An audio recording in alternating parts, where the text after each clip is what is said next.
Hello everyone, and I'm Xiao, and today is the GameCube Collection portion of my gaming collection. So this GameCube um, is my display GameCube. I keep it on my shelf, and this GameCube, while kind of in rough condition here, is actually in pretty good condition, and it is a Dolphin 001 unit, which means it has our digital AV out as well as our SP2 port, which I use with a SD card, which will make a little more sense in a bit as I continue talking about this collection.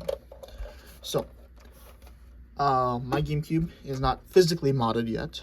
I use a save game exploit to load homebrew on it, as well as boot games off an SD card, which is very helpful.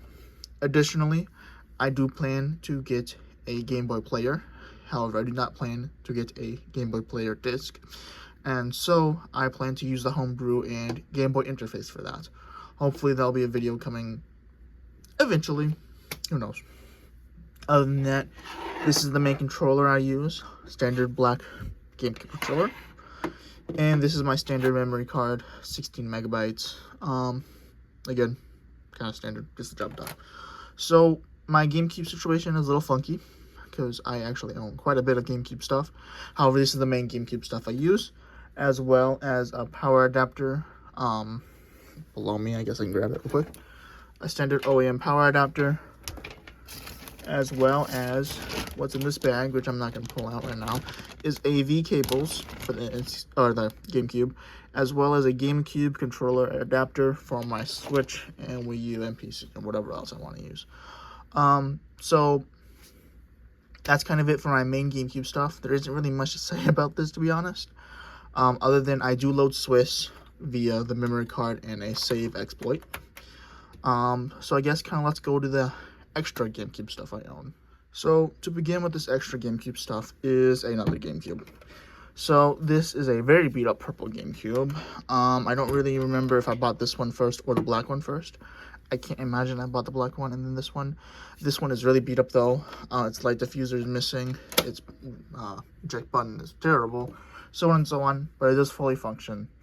There's really much to say about this other than I was buying consoles originally to refurbish them and sell them. However, at college, near the end of the semester, I still had some stock left over and kind of got stuck with it. However, this coming fall, I do plan to get rid of it eventually via eBay and Facebook Marketplace and other standard stuff. But other than that, standard purple GameCube. Not much else to say other than this. I guess I could say this. It is another Dolphin 001 unit with a digital AV port as well as another SP2 port. So if I wanted to do my SD to SP2 adapter board, I can do it on this one as well. Both of these are USA units, and that is kind of about it to talk about this GameCube. Next is the controller situation. So I have these two I bought actually from my Wii at one point, just to see how kind of bad the third-party controllers are. And this is kind of what I mean with my N64 controller as well as my other SNES and NES controllers. I felt they feel better than regular third-party controllers aftermarket, because these feel like garbage. They were like $7 each. They do not feel good at all. And so paying that $18 for the N64 Captain controller from Hyperkin, well worth it. Still not, an amazing controller that would cost like $50, but hey, that's not $50. And I am more willing to wear down a aftermarket third-party controller than an OEM controller, which is why I use that Captain controller instead of an OEM N64 controller. Other than these two, I do have two OEM controllers. One is silver and kind of beat up on the back. It also has a rattling sound in there, so I don't really know what's going on. I haven't opened it up all the way to clean it and everything, but something's rattling in this one. It's kind of beat up, and the cord does have a cut in it somewhere, but it still functions fine. This is a Spice Orange GameCube controller. I love this thing. It's the first OEM controller I did buy. However, it doesn't match my black GameCube, so I don't display it with my black GameCube. But I do absolutely love this, and I will play my Wii with this. However, when I'm playing my GameCube, I do use the black one. Other than that, this is kind of my controller situation. I usually have the green, silver, and orange one with the black one as my multiplayer controllers. This purple one, I don't even bother. I don't like him. I don't like the screen one either, but I am not buying another OEM controller in a while, so this is what I have. Other than that, let's get to the games, which is probably the weakest of my consoles right now. Let's get to it. So this is the extent of my games. This came with one of the Wiis I bought at one point inside the disk drive. It is Need for Speed Carbon. I know nothing about it. This was bought at Goodwill for like $3, I think, or whatever. I just bought it just to own it, not because I wanted it. Just because I wanted a case for a GameCube, because if anything, I can use this case for a game I do care about. Because I don't really care for the artwork in this, and yes, it would be a shame to throw away the complete in-box portions of this, but it's a decent case, so I was like, I'll buy it. Same thing with this next one. I was buying them just to buy them, kind of. I never intend to play these two, but I do have them, and they kind of fit in my collection. This game is the most important one I own, because this, as some of you might know, is the game with the save exploit. So this is 007 Agent Under Fire. With the right exploit on the memory card, when loading a mission on this game, you can boot into Swiss. Swiss is how I load my homebrew, which is how I will eventually be loading the Game Boy interface to play my Game Boy games on the screen. However, that is kind of it for the GameCube video. It is very boring, I will not lie, but I do have some planned acquisitions as well as actual things I do plan to buy.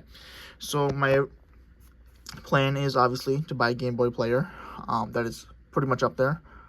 As well as I was originally going to get Sunshine. However, playing Sunshine on the Wii and stuff, I have kind of learned I don't really like Mario Sunshine that much. I am definitely a more basic gamer, and Sunshine's not difficulty but annoyances. I'm just not, I just don't want to play it, to be honest. I'm about 14-15 stars into my save, and I don't want to play this anymore. So I kind of not playing Sunshine.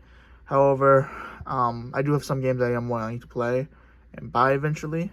One of them being the Wind Waker. I never really played the older 3D Zeldas, so I do plan to. So Wind Waker is definitely one of them, and I do plan to get.